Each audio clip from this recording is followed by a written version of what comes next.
Olá, educadores e educadoras, sejam bem-vindos a mais um Educativa Cast, esse podcast da Educativa. Muito obrigado porque você chegou até aqui. Eu tenho certeza que hoje vai ser um tempo precioso demais de crescimento para você, porque hoje eu estou recebendo aqui a Josi, que é diretora ali do Colégio Estocco, tem muito conhecimento na área de formação de professores, é uma pós-doc, mas uma pessoa com um coração gigante que vai ter muito para transmitir para nós. Antes de começar esse papo, eu quero agradecer a nosso patrocinador, a Engenhoteca, empresa de cultura maker, STEAM, robótica, que tem ajudado as escolas a impulsionar a criatividade dos alunos, tem influenciado muito nessa área. Então, se você está buscando algo do tipo, você que é mantenedor, diretor, vai aparecer aí na tela um link e um QR Code, não deixe de acessar e conhecer a Engenhoteca. E também falando aqui sobre a Educativa, talvez você chegou aqui no YouTube e não sabe o que somos nós. A Educativa é uma plataforma de formação continuada para professores, onde trabalhamos com as mais diversas áreas, socioemocional, tecnologia, metodologias ativas. Para você que é gestor também, nós temos uma trilha ali. Então, não perde tempo, conheça hoje mesmo, está aparecendo aí um QR Code que te leva direto para a plataforma. Nós entendemos esse meio que atuamos, então tudo isso com qualidade, certificação válida pelo MEC, então isso também pode te ajudar aí no seu plano de crescimento salarial. Não perde essa oportunidade, porque é muito rico para você, tá bom? Dito isso, quero começar aqui o nosso bate-papo com a Josi. Em primeiro lugar, te agradecer muito, né? A gente sabe que a vida de um gestor escolar é super corrida, mas você conseguiu parar um tempinho aqui para conversar com a gente. Josi, obrigado. Eu quero começar te dando a oportunidade de falar um pouco sobre a sua história, da sua vida, quem a Josi é, como ela se conecta com a educação. Seja bem-vinda, pode contar um pouquinho para a gente. É uma honra estar aqui falando sobre educação, que é algo que eu vivo intensamente no dia a dia. E cheguei na educação ao fazer o magistério no Américo Brasiliense, porque naquela década de 80, o magistério era um dos cursos quando um jovem estava no ensino médio e decidi ser professora. Então, primeiro me formei como professora de educação básica e para educação infantil também. Fiz direito. Olha. E, na sequência, eu fiz mestrado em educação, na linha de formação de professores, o doutorado em educação e currículo e o pós-doc em educação e currículo. E por que eu quis fazer na linha de formação de professores desde sempre? Porque, para mim, são os professores que significam a proposta pedagógica da escola, são eles que entram na sala de aula e trabalham com as crianças e com os jovens, desculpe. Então, para mim, os professores são muito essenciais. E eu, como coordenadora pedagógica, porque eu já fui professora da educação infantil, da básica, da graduação e da pós-graduação, mas eu coordenei professores de educação básica e também fui coordenadora na pós-graduação. E nesse sentido, hoje estou diretora do Estocco, do Colégio Estocco, pertinho aqui desse espaço de vocês. Porque eu queria contribuir com a formação deles. E eu queria dar voz para eles. Tanto é que a minha dissertação de mestrado, a abordagem é sobre a reflexão do professor diante da prática dele. Porque muitas vezes os professores não têm voz e não têm vez. Porque no nosso país, eles têm que observar a Constituição Federal, a Lei de Diretrizes e Bases da Educação, entre outras legislações. Tem o regimento da escola, o plano anual, e eles têm que fazer o plano deles. Então, quando eles chegam para colocarem a mão na massa, eles tiveram que observar muitas outras questões antes. E eu queria entender como era isso na prática. Quando ele parava para pensar no plano de aula dele, para a sala dele, quantas questões ele tinha que levar em consideração. Então, eu quis escutar esses professores e dar voz e vez. Maravilha. Na sequência, eu, ao fazer doutorado, dei continuidade a isso, mas o que eu quis discutir neste contexto de doutorado foi sobre como algumas pessoas não estudaram para ser professores e estão professores. Que eu discuti a questão da docência jurídica, por ter formação em direito, então eu quis discutir a docência jurídica. E o que eu escrevi, o que eu pesquisei, para mim vale não apenas para o setor jurídico, mas para qualquer outra área do conhecimento. Eu penso que é muito importante que os futuros profissionais tenham um contato com pessoas que estão no mercado. Então, quem vai dar aula para um futuro médico tem que ser um médico. Para um futuro engenheiro, um engenheiro. Não é esta a minha crítica. Mas se as pessoas estão em sala de aula, elas precisam ter o mínimo de didática. Nossa, concordo. E quando eu fiz direito, alguns professores excelentes, mas outros, eles davam palestras, mas palestras que às vezes não acrescentavam, Sim. que a gente não entendia e que o conhecimento dele não chegava para a gente. Sabe aquela... Eu quero fazer uma analogia com aquela estante do desenho da Bela e a Fera. Aqueles livros tão altos que ela teve que pegar uma escada para conseguir acessar. Alguns professores muito competentes no conhecimento jurídico, mas que a gente não conseguia acessar, porque eles não conseguiam comunicar, não tinham didática. Então, eu quis estudar sobre a identidade, a trajetória e os saberes docentes dos professores de direito. Então, essa foi a minha investigação. Juntei educação com direito. Então, a minha tese de doutorado, inclusive, eu publiquei um livro, um dos meus livros é sobre docência jurídica. E no pós-doc, eu quis investigar o currículo oculto na educação infantil, que é quando o professor se depara com o que ele não tinha planejado, como é que ele resolve? Como é que ele trabalha algo que ele não planejou? Ele ignora ou ele dá atenção para aquela demanda, estuda e pensa em como fazer? Então, desde sempre eu estudo essa questão do professor na sua trajetória, no seu dia a dia, enquanto profissional da educação. Porque, às vezes, os professores, eles se veem com muitas interferências externas, inclusive de famílias, que não têm conhecimento sobre a educação, mas querem sugerir ao professor em como fazer. Uma coisa é ser parceiro do professor. Outra, bem diferente, é você querer dizer como ele dá aula. Ele é um profissional da educação. Ele estudou para ser um profissional. Isso não quer dizer que ele saiba tudo, mas ele estudou para. E, infelizmente, eu vejo que no nosso país ainda temos que fazer muito para que a profissão professor seja valorizada, tanto no aspecto de conhecimento, mas de respeito mesmo a esse profissional, entre outros valores. E eu sou professora, estou diretora do Colégio Estocco, do qual eu tenho a honra de dirigir, que está fazendo 70 anos. Que maravilha! Que é aqui no bairro Jardim, bem próximo, uma das unidades, ou melhor, duas delas, mas a essência da minha formação é de professor. Então, para mim, a formação de professores ela é muito importante. Então, a minha trajetória, de maneira muito resumida, é esta, além de eu já ter participado da Comissão de Ensino Jurídico da OAB São Paulo, de eu ter contribuído lá na década de 2010 com o Plano Nacional de Educação. Hoje passo um tempo e tenho um tempo e oportunidade de contribuir no Conselho Municipal de Educação e escrevo livros, artigos. Maravilha! Síntese de tudo. Sabe que eu quero tentar voltar um pouquinho, porque tem muitos educadores que acompanham a gente, né? Está E bem. muitos deles que estão na faculdade, fazendo uma pedagogia, uma licenciatura, e estão ali pensando, meu Deus, como que vai ser minha vida, como que vai ser minha carreira, né? Tá com aquela ansiedade da vida.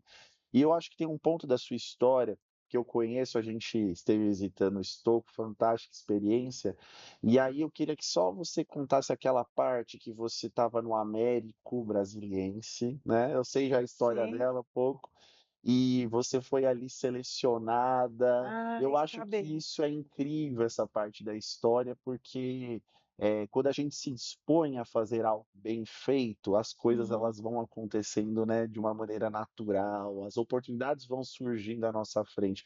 Conta só um pouquinho dessa parte, voltando lá atrás, quando você ainda estava no Américo Brasiliense, e a sua conexão com o Estocco, como que você foi selecionada? Ok. Antes de responder isso, eu penso que a gente não pode ser mais um. E não estou me vangloriando, mas eu sempre escutei: nossa, mas você vai fazer magistério, tem tantos professores. Fui fazer direito, nossa, mas vai fazer direito, tem tantos advogados. Mas eu queria fazer. Então, eu penso que dos sonhos a gente não abre mão, a não ser que algo muito forte nos impeça. Como uma questão de saúde, por exemplo, aí não tem como.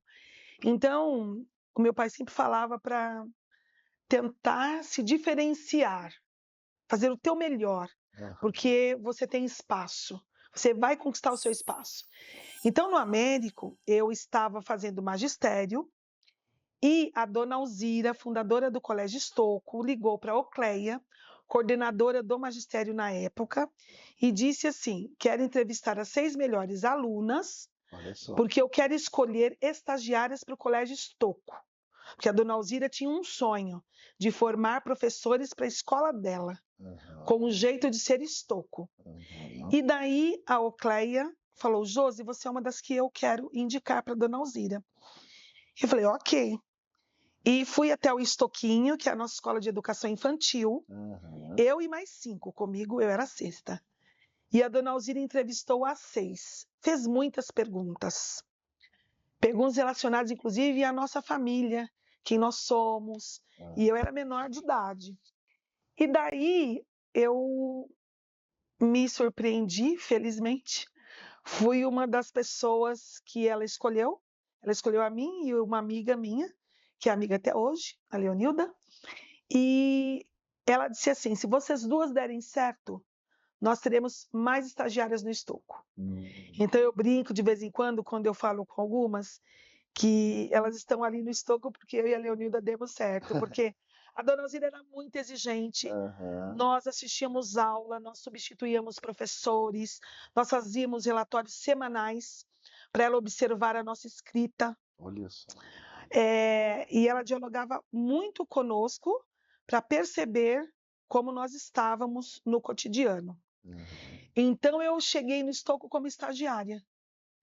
E então esse é o vínculo Estouco com o Américo Brasiliense. Mas anteriormente a isso, a história do Estouco ela tem um vínculo com o Américo Brasiliense. É mesmo? Sim, porque a Sandra, filha da dona Alzira, que já é falecida, ela estava para ingressar no curso de admissão, que antigamente eu não peguei, mas tinha entre a 4ª série antiga e o ginásio, tinha um curso de admissão. E a Sandra queria entrar no Américo Brasiliense, porque o Américo, em meados ali da década de 50 do século passado, era uma escola muito prestigiada. As pessoas queriam ingressar. E a dona Alzira falou para a Sandra chamar amigos dela para dar um estímulo para ela, que ela iria ensinar a Sandra e os coleguinhas para eles estudarem e conseguirem entrar no Américo. A Sandra conseguiu, assim como os coleguinhas, e com as melhores notas. E as pessoas começaram a perguntar onde que estudaram para conseguirem entrar no Américo Brasiliense. E a Sandra falou com a minha mãe, com a professora Alzira Stouck, os coleguinhas também falaram isso. E quem deu aula para a Sandra e os colegas? A dona Alzira Stouco, fundadora do Colégio Estouco, e a dona Albina Stouco, que o apelido era Nene Stouco, mais conhecida como Nene Stouco. E os pais daquela época incentivaram o Stouco a ter uma escola. E foi ali que elas começaram, na garagem da casa dela. E o Stouco faz 70 anos esse ano. E a dona Alzira falava assim: eu fui a faxineira, a cozinheira, a professora, a diretora, o faz tudo no começo do Estouco, porque eram apenas as duas, as irmãs Estouco. Então, maravilhoso. Para entrar aonde? No Américo, que era tão desejado. Então, o Estouco tem esse vínculo com o Américo. Tem, que bacana. Essa Sabe que ligação. a gente tem outra ligação que eu sou ex-aluno do Américo. Ah, você também, olha lá. Fiz parte do ensino fundamental lá e um pouquinho do ensino médio. Olha lá, então, Temos essa conexão trajetória em também. comum. Exatamente, Américo Brasiliense. Lindo Américo, não é? Lindo, nossa. O Américo parece Todo mundo. um museu assim por fora, de tão lindo que ele é, uma estrutura lindíssima. Para você que não é da região aqui do ABC, depois, hoje o Google nos ajuda, né? Escola Estadual Américo Brasiliense, parece até um estádio de futebol, né? Olhando fora aquela E o Américo fez toda a diferença na minha formação. Foi no Américo que eu aprendi a ser professora. Olha só. E muitos dos conhecimentos construídos daquela época eu trago até os dias de hoje. Então, eu sou muito grata ao Américo e a todos que eu pude ter formação. Aham, não, só ótimas lembranças também lá. Uma coisa que eu queria puxar aqui para a gente bater um papo também, sobre algo que eu percebi em loco lá na visita, no estoquinho, né? Sobre a questão do acolhimento. Eu acho que é um ponto que as pessoas às vezes se confundem, criando 2 polos, né. Então, ou eu sou uma escola de resultado, que esse aluno vai entrar nas melhores universidades, ou eu sou uma escola que acolhe, que abraça, que olha para o emocional dessa criança. Porém, eu acredito que exista um ponto de ligação entre esses 2 polos. É Uhum, possível que você seja uma escola acolhedora, que olha para a criança, para o indivíduo, e ainda assim tenha, né, um plano pedagógico que busque bons resultados, uhum, boas posições. Fala para a gente um pouco de como vocês trabalham com isso, né, o acolhimento uhum, supervisível ali e como isso se deu, essa cultura, que eu acho que é uma cultura de acolhimento dentro de uma escola. Fala um pouquinho uhum. para a gente. Ok.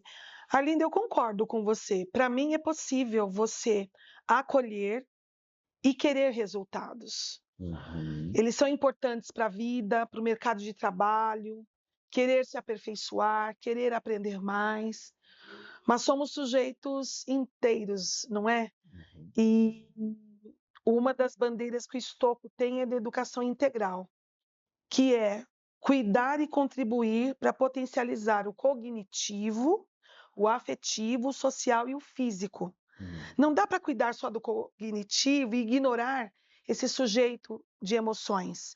Então, para nós, é possível cuidar de tudo isso e buscar o equilíbrio. Não é fácil. uhum, Dizer que é possível não quer dizer que seja fácil, porque cada criança é uma criança, cada criança e cada jovem vem de um lar, com seus valores, com as suas culturas, com seus princípios, mas a escola prima por conhecer esses estudantes.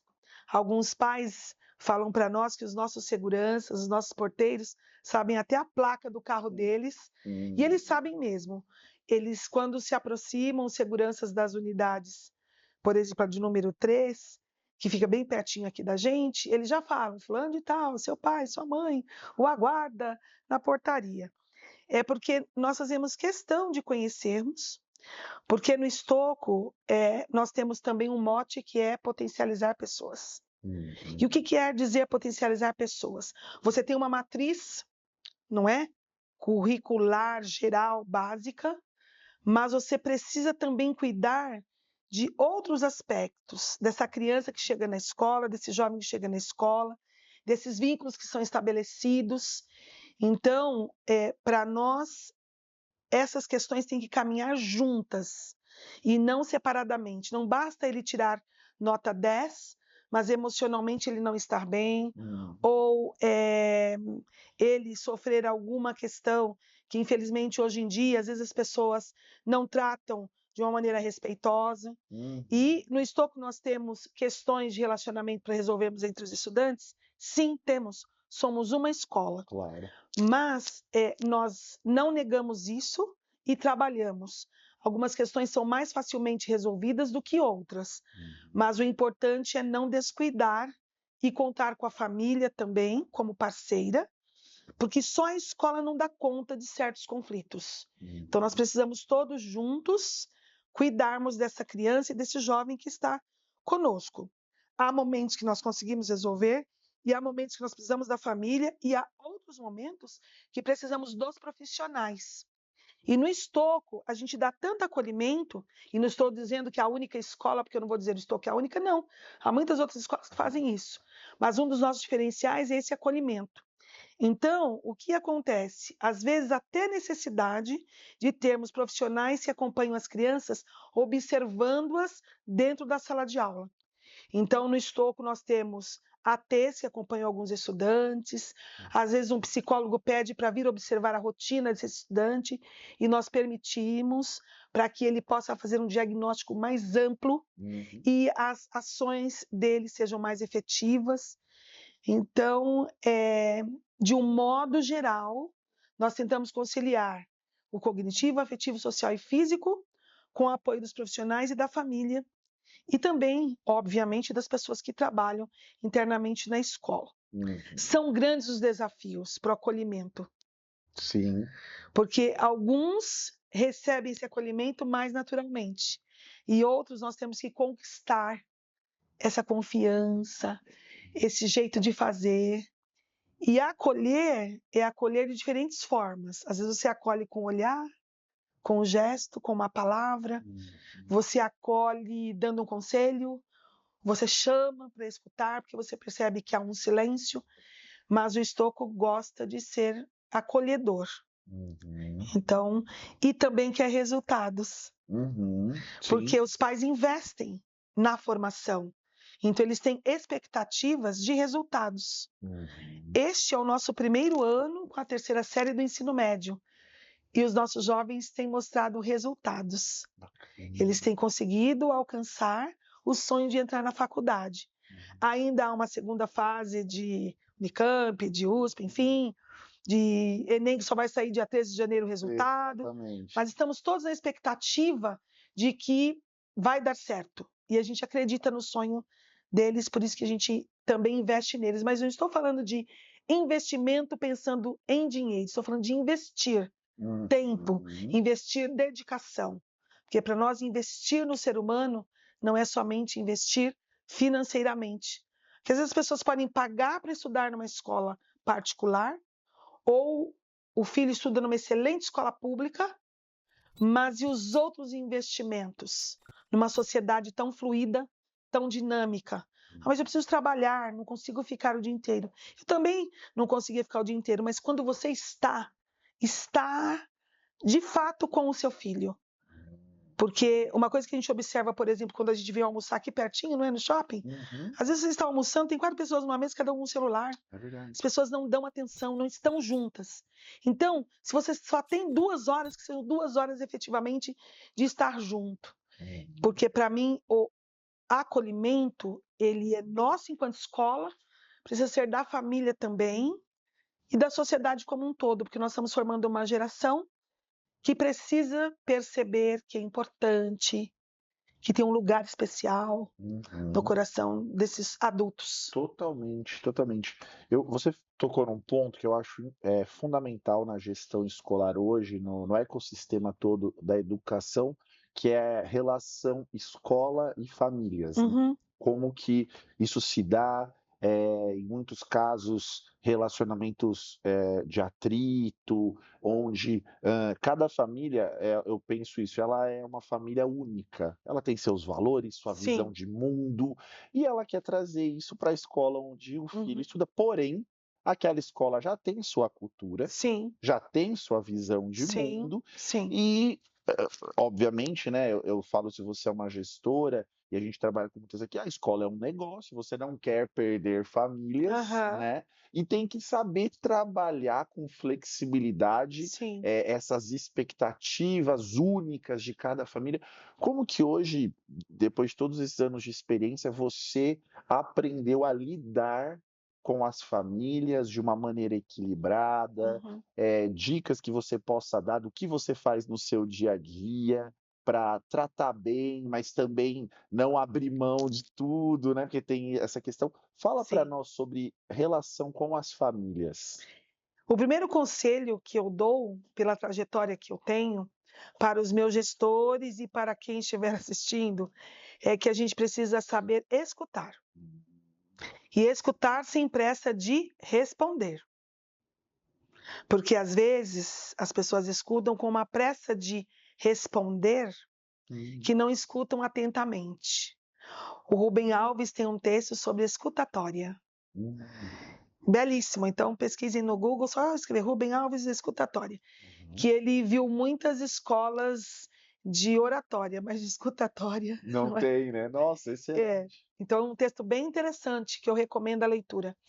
Então eu, como amo Rubem Alves, para mim Rubem Alves, uma pessoa que fez a diferença na educação e que já perdemos há algum tempo, ele falava sobre isso. Então, O primeiro conselho para mim é escutar. A família procura a escola, nós precisamos escutar até o fim. Quando ela termina de falar, então eu anoto o que elas falam, e daí eu começo a responder o que eu sei responder, e o que eu não sei responder, eu falo que eu irei averiguar e que darei um retorno. Porque às vezes elas podem trazer questões que nós não sabemos. Eu não saio defendendo ninguém à torta e à direito só porque eu vou olhar para a escola. Porque às vezes a família traz uma questão que ela está coberta de razão. E nós precisamos ter a humildade de reconhecermos que nós erramos, Perfeito. pedirmos desculpas e arrumarmos a situação. Então as famílias elas conseguem contribuir trazendo as demandas. Mas às vezes acontece delas trazerem questões e nós averiguarmos e a criança não contou exatamente como foi. E no retorno nós precisamos dizer, de acordo com o que apuramos, aconteceu assim, assim, assim. Então também falarmos a nossa verdade e a maneira como nós verificamos aquele contexto e o que vivenciamos. Então essa é uma outra questão bem importante. Em relação à minha postura com os gestores, quando acontece algo, eu sempre falo assim: se foi uma família que procurou, é uma família só.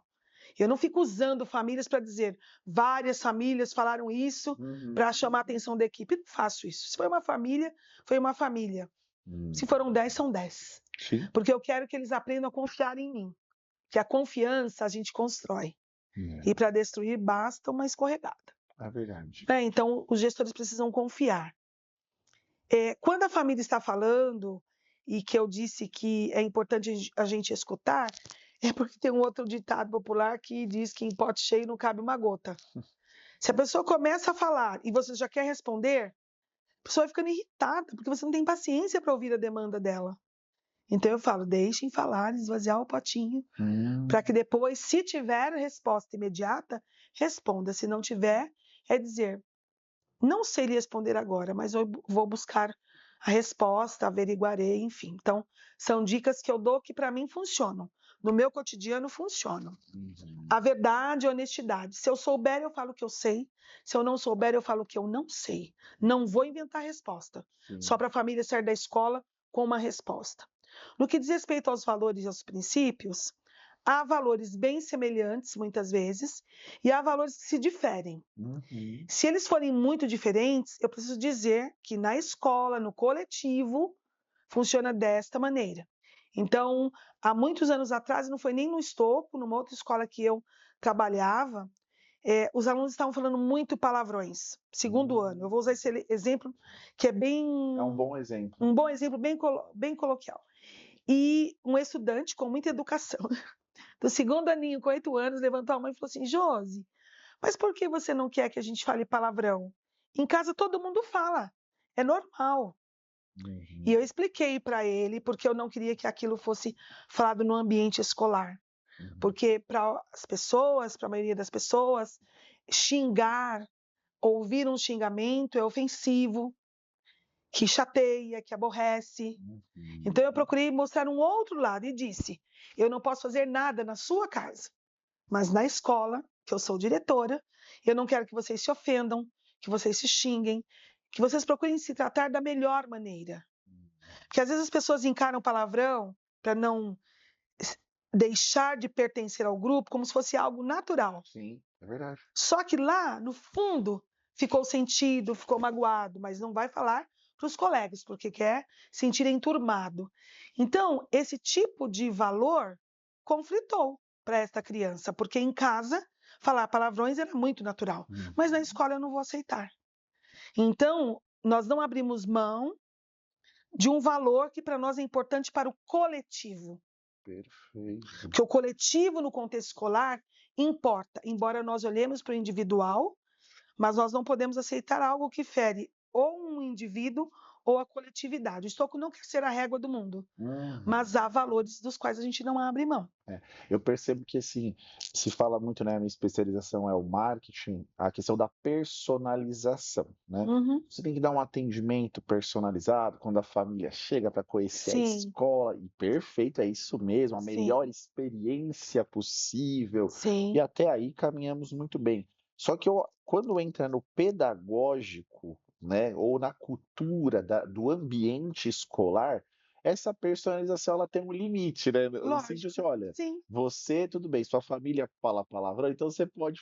Na sua Não, casa. você fala na sua. Porque Aqui aqui não. é um ambiente coletivo, como você mesmo disse, É. existem regras de convívio coletivo Isso. que partem de uma cultura, uma visão de vida, de mundo, e que você vai concordar comigo, Josi, que isso também ensina a criança. Sim, Nem tudo na vida vai ser do jeito que eu quero. Eu isso. preciso saber esperar, preciso fazer uma leitura.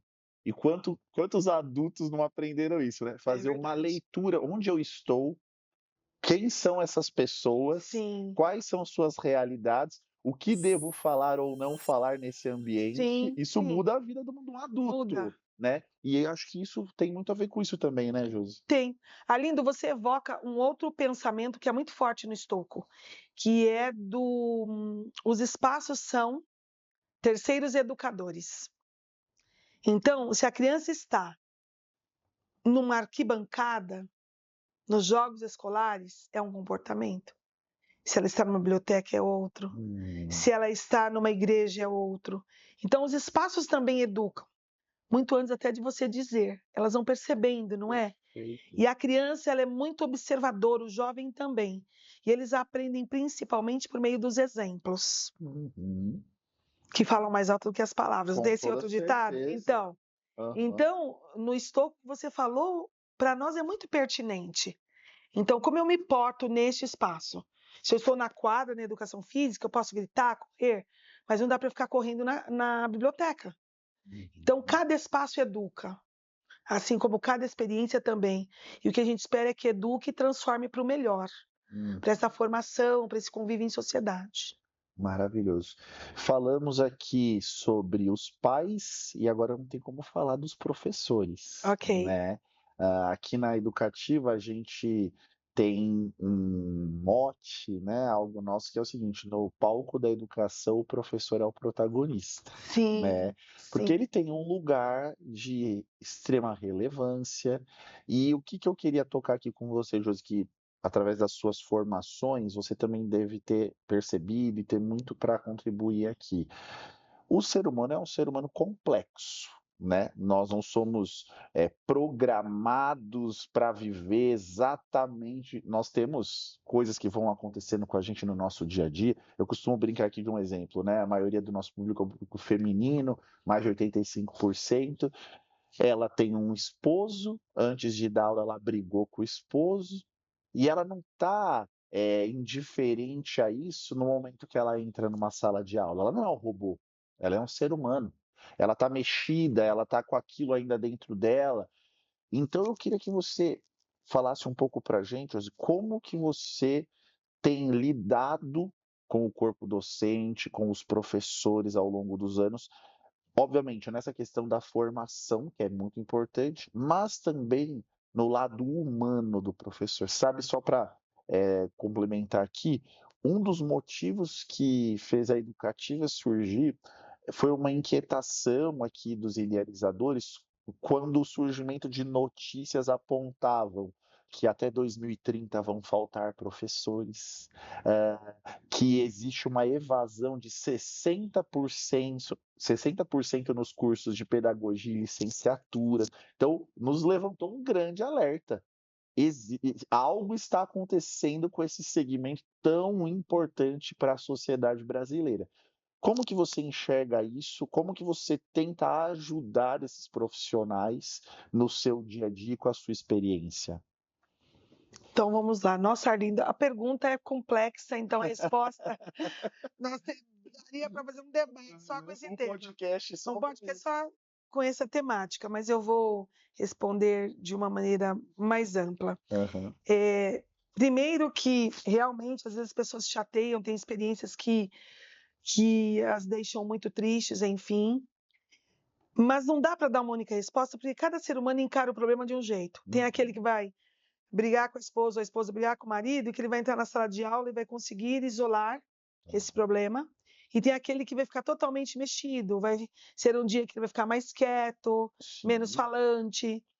Então eu diria que para lidar com esse ser humano, Primeiro a gente procura respeitar. Há pessoas que abrem e querem falar, e há pessoas que não querem falar. Então, num cumprimento, se eu digo, Arlindo, tudo bem? Você pode responder tudo bem. E você não quer falar nada, mesmo eu notando que você está triste. Aham. Quando a gente pergunta se está tudo bem, tem que ter um interesse genuíno. Se, por exemplo, o Arlindo quiser dizer, não está nada bem, Aham, aham, e começa a falar, então deixa eu fazer o potinho do Arlindo, não é? aham.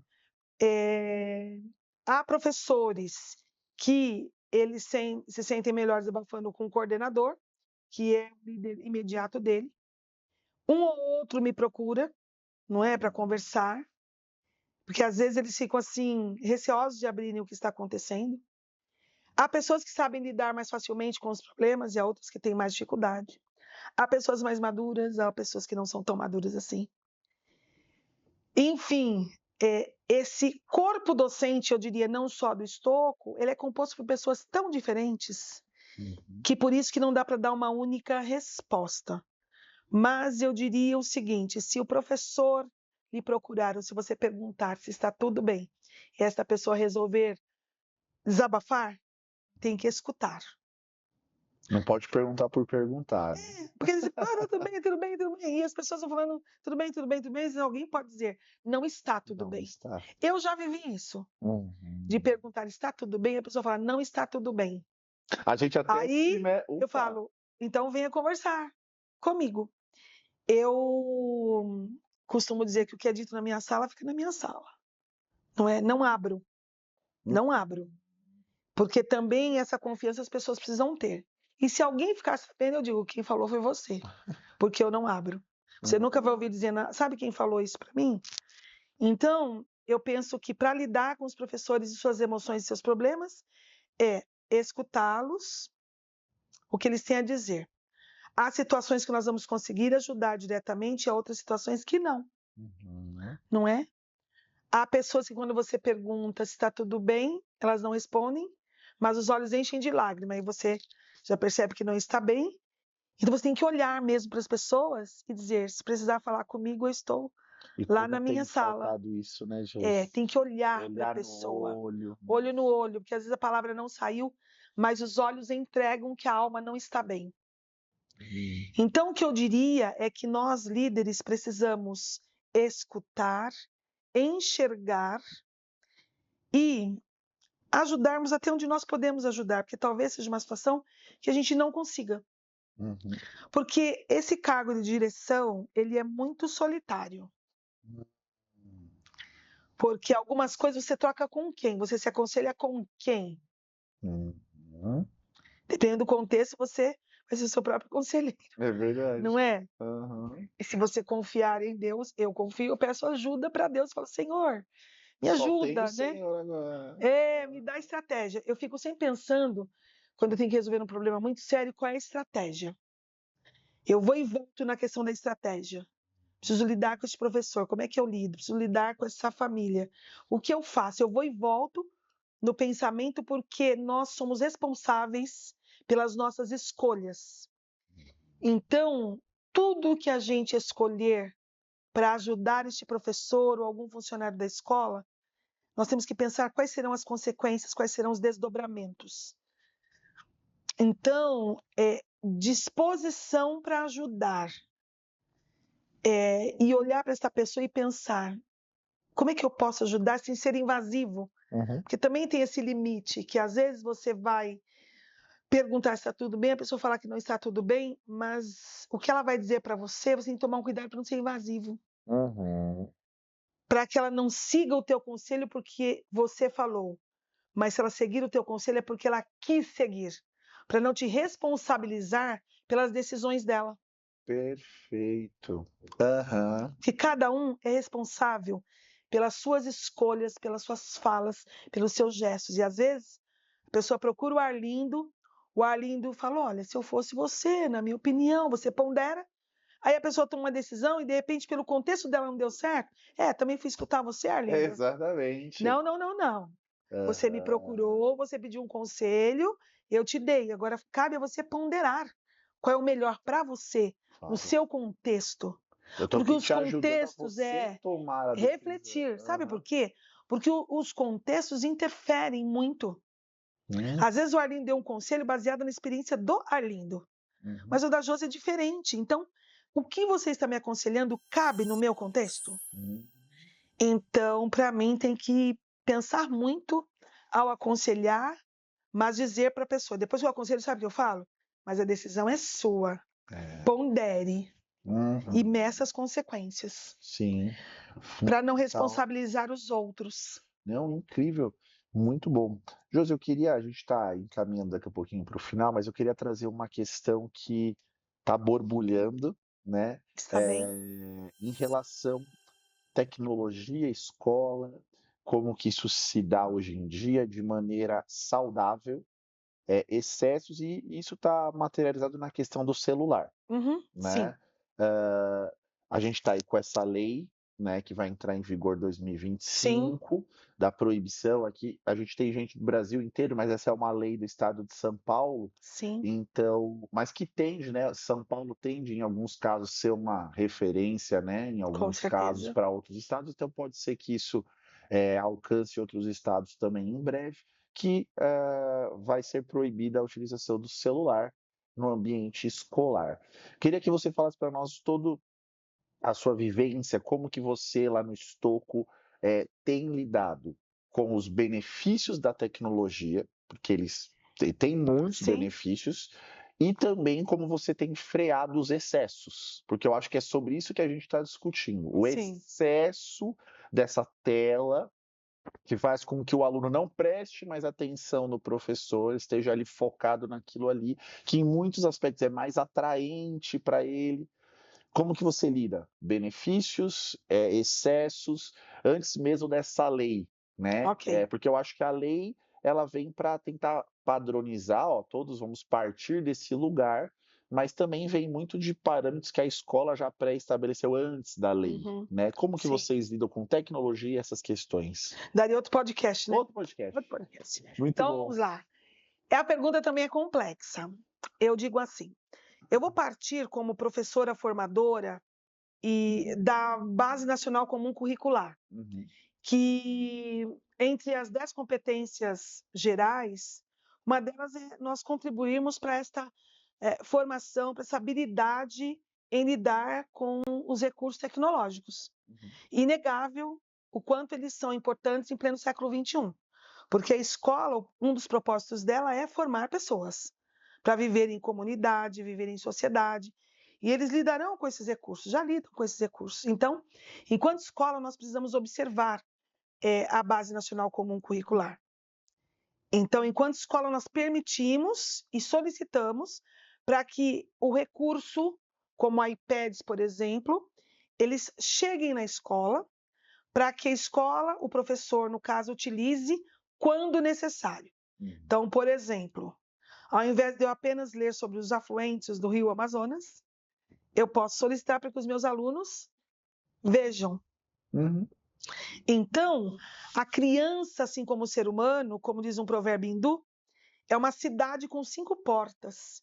E as 5 portas para os hindus são os órgãos dos sentidos. Uhum. Quanto mais eles forem acionados, a construção do conhecimento, a retenção deste conhecimento é maior. Então, as experiências passam pelos órgãos dos sentidos. Sim. Visualizar os afluentes, ouvir sobre os afluentes, façam que essa criança construa conhecimentos sobre essa temática, assim como outros. Vamos estudar sobre o aparelho digestivo. O professor fala sobre, eles visualizam sobre no dispositivo. Uhum. Eles vão conseguir, se o professor falar estômago, eles vão lembrar do formato desse estômago, porque viram e vão para o laboratório que nós temos no Estoco, então verão também esse formato do estômago. Então eles podem tocar, eles podem ver, eles vão escutar, farão exercícios Uhum. e dependendo das experiências também vão experimentar. Então a questão da gustação, do azedo, do amargo, do doce, do salgado. Então as experiências na escola, elas são múltiplas. As metodologias são as mais diversas. Uhum. Então nós utilizamos sim iPads na escola E o aluno só pode utilizar o celular se o professor pediu para usar. Mas, necessariamente, o celular não é um aparelho que nós colocamos na lista de material. Lista de material celular. Não tem isso na nossa lista. Sim. Mas o iPad, sim. Por conta de contribuir com o desenvolvimento dessa competência tecnológica, dessa habilidade de lidar com os dispositivos, que são necessários. Contudo, algumas crianças vêm com o celular para a escola. E algumas famílias respondem: mas é para eu ter contato rapidamente com meu filho, ou ele falar comigo. Quando não tinha celular, nós permitíamos com que essas crianças e jovens falassem com os pais. Mas é que algumas famílias desejam que o filho tenha esse celular. Acham que é mais rápido, falam já imediatamente com o filho, enfim, e vamos respeitar. Mas nós não queremos que essa criança ou jovem use em sala de aula. Então, nós temos algumas caixinhas, enfim, para guardarem lá. Se não querem guardar, que guardem dentro da mala. Então, isso foi o que a gente combinou. Há estudantes que facilmente obedecem às regras. E há estudantes que não obedecem às regras. Que nós temos que falar com as famílias. Porque essa questão do vício na tela não se dá porque apenas a escola permite com que vá o celular para a escola.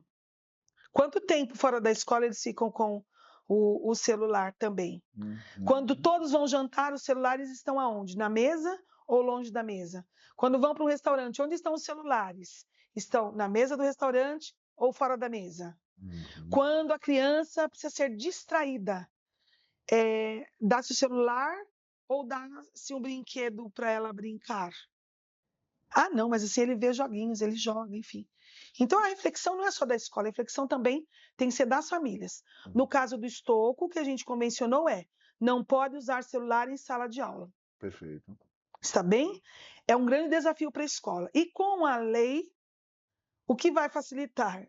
Então, assim, se antes nós dizíamos que não podia trazer, agora com a legislação, todos têm que cumprir. Porque no Brasil, não somente no estado de São Paulo, algumas questões que foram incorporadas no cotidiano do brasileiro foi por força de lei. Usar o cinto de segurança, enquanto não se tornou força de lei. É verdade. Não é assim? É verdade. Eu estou dando um exemplo que não é só do celular. Então, com essa questão da lei do celular, não vai poder usar mesmo.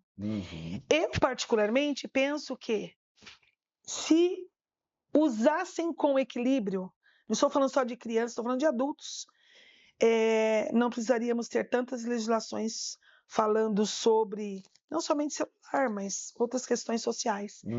Então, para o estoco não pode usar se o professor não solicitou, com a questão da lei não vai poder trazer. Não é?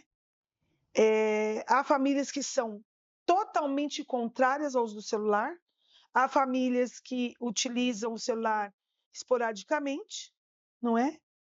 E outras usam sempre, mas todos vão ter que se adequar. Sim. Por força da lei. Para nós vamos continuar procurando formar essas crianças para o não uso e no que diz respeito a um iPad ou um outro dispositivo eletrônico, de vez em quando nós vamos ter que usar, porque faz parte dessa formação para essa geração. Perfeito. Então, nesse sentido, não dá para partir do, sabe? Não usa nada nunca mais. Não é demonizar a tecnologia, não é sobre essa. Mas é usar de uma maneira adequada, porque sabendo usar, ela é muito útil. Muito.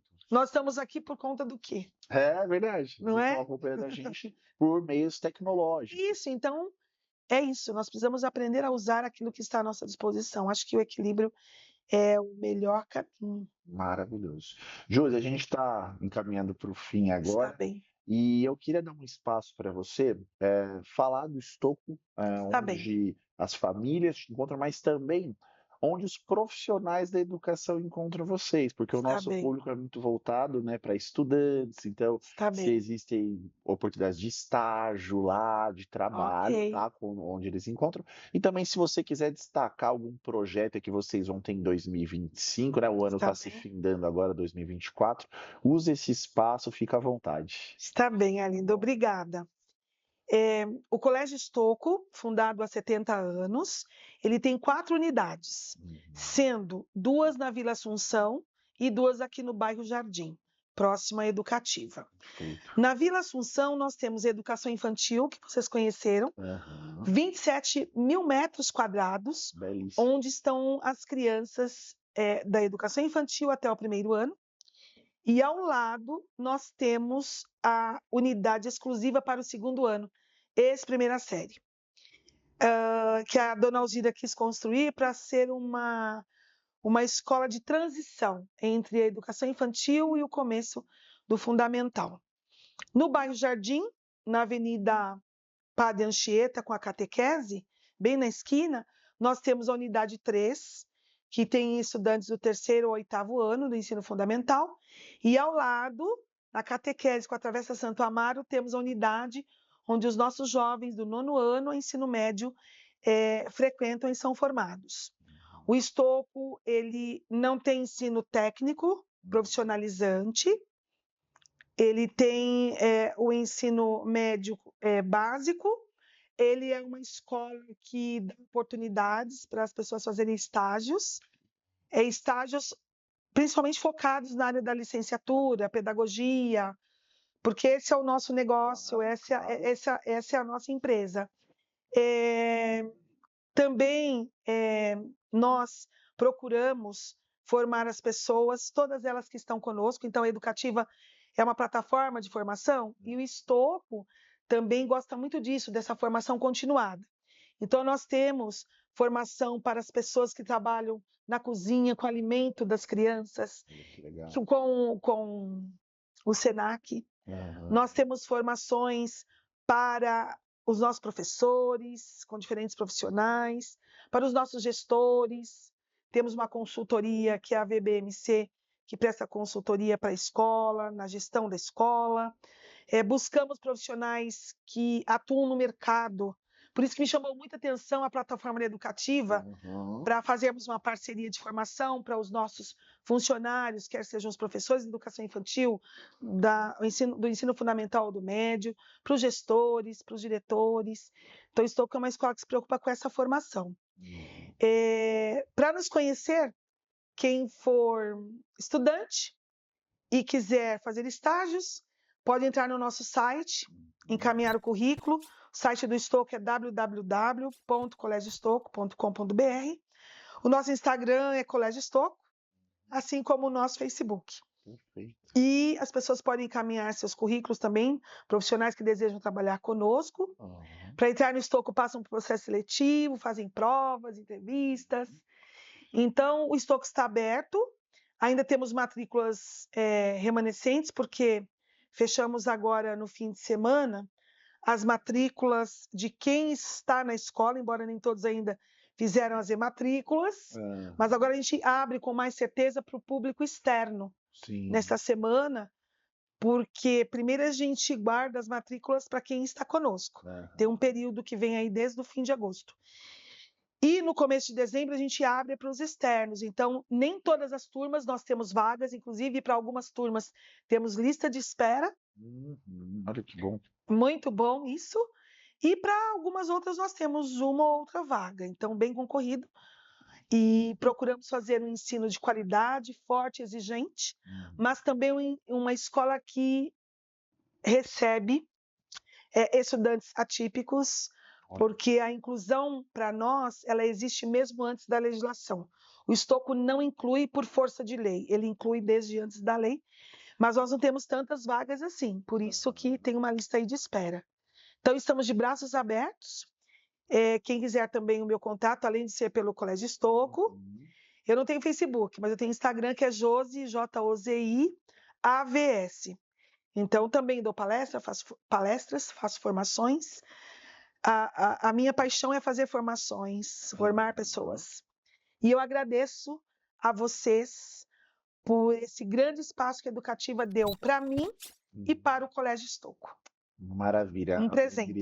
alegria nossa recebê-la, foi muito rico, tenho certeza, para todo mundo que nos acompanhou até aqui. Muito obrigado. E essa parceria só está começando. A gente vai, como disse aqui, tanto assunto que dá outros podcasts, É quem sabe a gente faz verdade. uma parte 2 aí. Muito Sim. obrigado mais uma Muito vez, obrigada. Josi. Obrigada a Queria todos. agradecer você que nos acompanhou até aqui, nesse podcast. Agradecer mais uma vez nosso patrocinador, Engenhoteca, empresa de cultura maker, Steam Robótica. Acompanhem pelo site, pelas redes sociais, porque pode ser muito bom para a sua escola. E mais uma vez, te falar da Educativa, nós temos feito parcerias com grandes redes, grandes colégios, e também para você, professor que quer investir na sua própria carreira, acesse o site agora, conheça e se inscreva nessa plataforma que tem revolucionado a carreira de muitos educadores no nosso país. Muito obrigado e eu te espero na próxima edição aqui do nosso podcast. Até mais, tchau, tchau.